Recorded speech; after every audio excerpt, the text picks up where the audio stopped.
I want to pay my respects to the Gadigal people on whose land we meet today, pay my respects to elders past and present, and also to my Aboriginal colleagues, many of whom I've worked with over many years. It's great to see so many people here on the same page around housing management. I want to talk to you about Bridge Housing's journey around strategic asset management.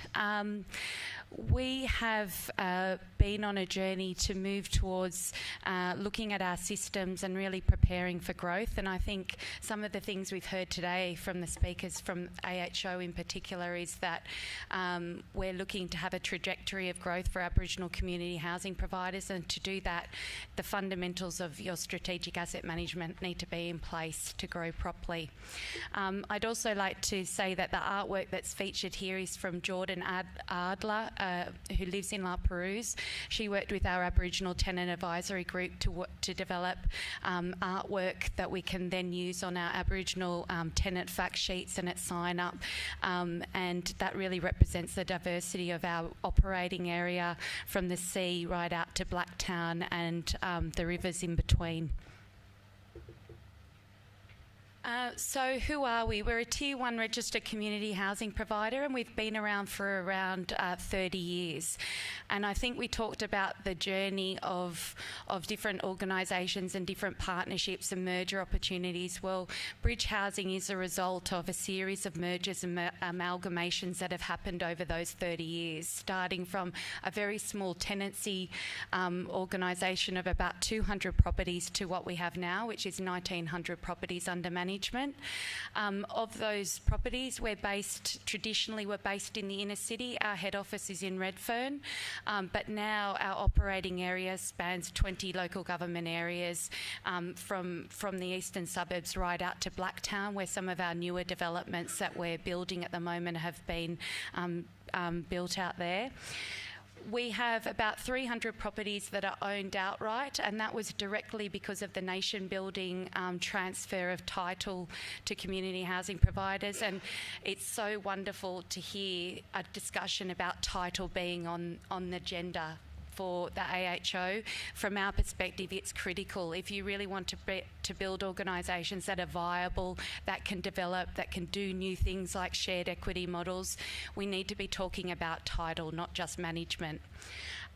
Of our properties, 1,000 are managed on behalf of the Land and Housing Corporation, and also we do a lot of fee-for-service management work for local government, who are increasingly getting involved in affordable housing and social housing development and management.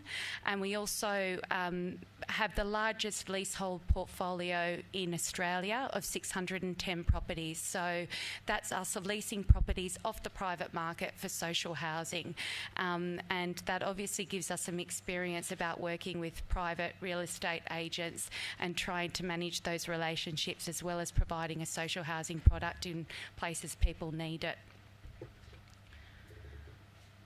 I wanted to take it back to tenant and who we work for, because we like to say in Bridge Housing, our tenants pay our wages, and that is certainly the case, and that's why the whole element around working for community is about tenants and putting them at the heart. And we believe that doesn't stop with asset management, because tenants are the best people to tell you how your assets are operating, the best people to tell you how your trades are working. And when you're starting to have discussions about things like divestment and investment, it's really important to take them on the journey. And for us, we've been on a process of doing that. We had a big community engagement focus. It's only very recently that we've gone back to basics and said, how do we include tenants in our asset management processes? And what we've been doing is getting them involved in the selection of tenderers for our head contract program that we have. We've been going out to communities and working with them to make decisions about the types of upgrade works we're doing locally. So as you can imagine, people have lots of priorities, but working through with limited dollars what you can do in a local community with tenants working beside you is that we're getting the best outcomes that we've had. So a lot of the works that we're doing on estate communities, for example, in South Coogee and Balmain, put tenants at the heart of our work around decisions about property upgrades and public space issues. We also use the traditional forms that everyone uses in the sector around tenant surveys to give that sort of approach. And we've most recently worked to look to invest in mystery shopping, using our own tenants to mystery shop the customer service that they're receiving from our staff at the front line. So we're really trying to create lots of opportunities for tenants to have a voice in our core business operations. That looks really complicated, which is our strategic management approach. But I think we talked about this, and Darren talked about it from a Victorian perspective. It starts with knowing your asset intimately and knowing where you are up to in the property life cycle. So we've started a rolling 3-year program of scoping every single property. We've now gone through that twice. Why that's important is that we really do know whereabouts things are due to fail, what properties are well maintained and understanded, and it helps drive the development of our asset management programs. It is a regulatory requirement as well, I should say that you have a rolling scoping program to understand your assets and go back to the component base of your properties. That also goes into our 20-year forecast model, and really what that is a model that looks at all of the components of the properties and where we need to invest over the long term. This is really critical for bridge housing because starting as an inner city provider, we have a huge number of heritage listed properties around the inner city, lots of properties that break all the rules around asset management, like they're over 100 years old. Now, most people talk to you and say there's a 40-year economic life of a property. Well, we're up to 150 years in some of our properties, and they're still going strong. But you really need to understand what the cost is going to be over the longer term, and all of the data that we receive from the scoping is costed into the 20-year forecast model, and it helps us plan around our asset programs over time. It's also helped some really big shifts in our funding away from responsive maintenance to planned maintenance as well. In terms of the street, we also have a strategic asset management plan. That, once again, is a regulatory requirement that you're planning for your assets over a 10-year time frame. What's critical for us, I suppose, is with only 300 properties under ownership, our decision making around divestment and investment is much more constrained.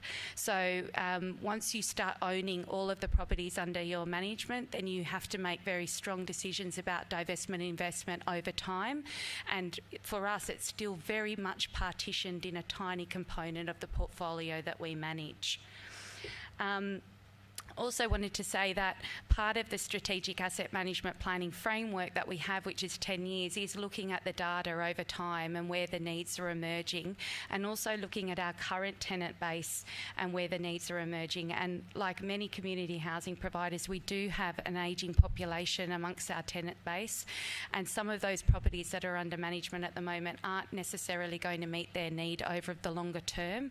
And so when we're making decisions then about the properties that we're building, we're able to make some decisions about the property configuration that really meets tenant need. And once again, we don't believe that the 10-year strategic asset management plan is just an internal bridge housing document. That's a way of engaging our tenants in and them understanding the decisions we're making and why, and it becomes critically important when you start to divest certain properties over time.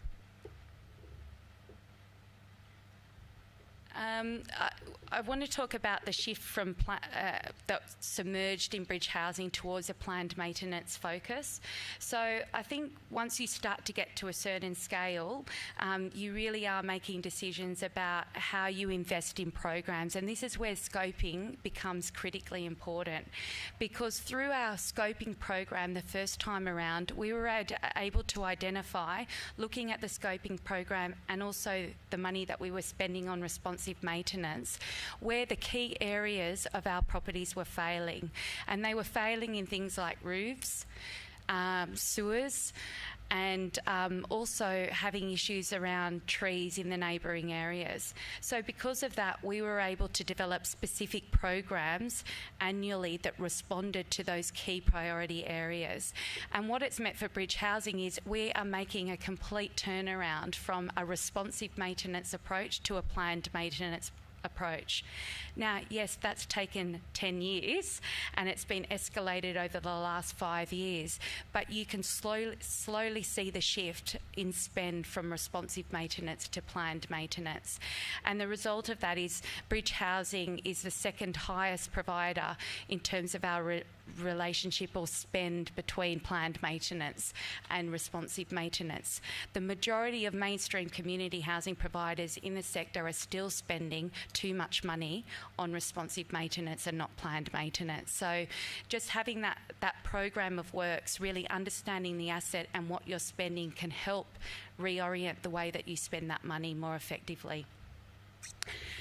What we've also seen as a result of that is that our tenant outcomes have shifted over time as well. Our satisfaction of tenants in their homes has shifted exponentially over time as we've moved through these processes with them. And of course, it also means that we are reducing our responsive maintenance expenditure over time. Now, I know that this is a controversial area because having worked in public housing as well, I've seen the good, the bad and the ugly of the head contractor model. But really, about 3 years ago, we decided we were going to move to a head contractor model at Bridge Housing. And the reason we did that is that we wanted to prepare for growth and scaling up. And we knew that when transfers were coming, they were going to be large-scale transfers and they were going to require some change in our systems. And moving to a head contractor model and working through how we would do that and work with our head contractors has been a process. We're now 1 year in. We've had an internal audit of that process and it's functioning very well. But I will say that, you know, a head contractor model that we're talking about at Bridge Housing isn't what we're talking about in public housing, because we have only a couple of thousand properties under management and we've split that between 2 head contractors so that we have some competitive tension and we can test the pricing that's going back. And I'd say for many organisations that are working there, it's the same issue you have with trades and panels locally where you're testing prices between different providers. We're just doing that through a head contractor model. And what it's meant for us is that we have reoriented our staff on the ground away from managing individual trades and different work. That's the responsibility of the head contractor, towards auditing and compliance. And so our technical staff are now on the ground auditing the work that our head contractors are doing, and they're auditing and checking with our tenants how that work's doing. And I forgot to mention that our tenants are really critical in this process. Our tenants sign off all the works that happen in their apartments or their homes, so that we've got another verification that works are being done as they're being said they're done back to us. And it's also meant that we've been able to focus on engaging with those trades and those head contractors around our programs of work and doing it much more effectively in a way that doesn't impact on our tenants as much as we had previously done. And what we've done now is move away from going into people's houses and uprooting them and doing all that work to looking at how we do that through a vacant management process, and then a very clear program of work around upgrades that engages the tenants more closely. I'd also like to say that we've moved to an online system to help us with our compliance of all of the trades. We use CM3, and that helps make sure that both the trades and all of the subcontractors are up to date with their WHS requirements, their insurances, and we have that all managed by an external company. And I'd encourage you, if you're getting to that scale, to have a talk to them to help you with that process, because it does help compliance make your compliance much easier. as I said, we've moved now away from managing individual trades and tendering out on individual tiny bits of work towards a contract management approach, and that's meant that our staff themselves have had to change and train up and get experienced in contract management.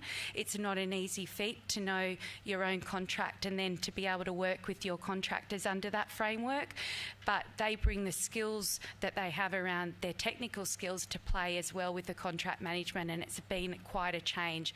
And I can't stress enough what that actually means in your organisation when you start changing those processes in terms of culture change for your asset delivery staff when they're moving to contract management as opposed to managing trades on the ground. And we've got a little bit of an audit overview there around what our technical staff do and the way that we include tenants in that audit process as well. So I'd like to wrap up by saying that from our perspective, as Simon says, moving to an audit, to a rolling scoping program where you understand your properties, where you use a scoper that actually does go down to the individual components. Not all scopers do. We learnt our lesson by having some come in which was a very high level scope that provided no detail and no ability to map costs. You really need to go down to components, and you need to know the cost of those components, and you need to understand that in your modelling if you really want to inform programs. If you can financially model it, you will know it will also help you make decisions about divestment and investment, which is particularly critical for, I think, Aboriginal community housing providers that own their properties. There's lots of community housing providers that don't have that ownership. They don't have that driver to make the best out of their assets, because once you identify a property and you say we think it should be divested, that money goes back into the Land and Housing Corporation and into a central pool of money. It doesn't go back to you as a community housing provider, and I think we need to start talking about how we do that, because it's not encouraging best practice, I think, across the sector. Moving from a plan to a planned maintenance approach does take time, and it is supported by those other tools. Like Darren in Victoria, we use SDM as our management framework for both housing, our asset management and our financial management. They're a UK-based provider. They've got their challenges, but as Darren said, they are integrated, and we've been able to work through that system, and it's for the first time enabled us to enter that information directly into the system and be able to issue works orders from the system and not have to have a whole external process involved as well. The head contractor model has been really useful for us, but I do think that there's a scale issue.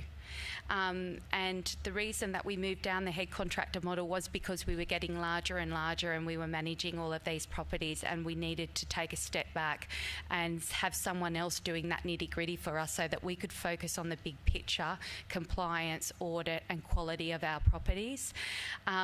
Of course, that's going to be very different for different areas, and being a metropolitan provider, we have a lot of service providers in this area that already work in the space, so that wasn't an issue either. So I recognise that depending on where you are, the head contractor model has different challenges and might not be the thing that you want to move down straight away. And also, I just wanted to finish off by saying, you know, for us, having tenants involved in asset management is really critically important, whether that's just talking to them about the way that works are happening and the way they're using their properties, or really involving them in the decisions about programs of work in their local communities. They understand you can go through a process which moves outside an individual interest in your own property and actually engages you on a broader issue about what's best for our community and our public space. And so I'd like to just say, yeah, no bridge housing tenants here today, but they really have been critical on that journey with us. Thanks.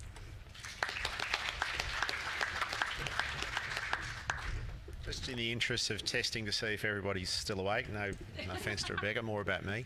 We're going to have one question for the panel members as we go, and then we'll hold some open for the end. So anything in particular that somebody had that they wanted to ask Rebecca? I'm going to pose one question, not so much, or at least say, we certainly at the AHO, we know, I'm looking at Ashley Livingston there, our repairs and maintenance manager, but our mixture of planned and responsive is a third, and I'll say what the other third is. So it's a third totally planned, a third vacant, which we agree the best time to go into a house is when it's empty, notwithstanding that you're not collecting rent. And then the other third is ring, my tap's busted, responsive maintenance. So I'm not suggesting for a second that that's necessarily best practice, but 2/3 is planned or semi-planned, and the other third is literally, as I said, picking up the phone. So I'd ask everybody here today to, if you don't know that number off the top of your head, probably you should, because it's something where we've got ahead. Because we all know responsive, getting trades out after hours is far more expensive than getting them done during planned work. So we do have the microphone. If anybody had one particular question for Rebecca, or if not, we can hold ABS. Okay.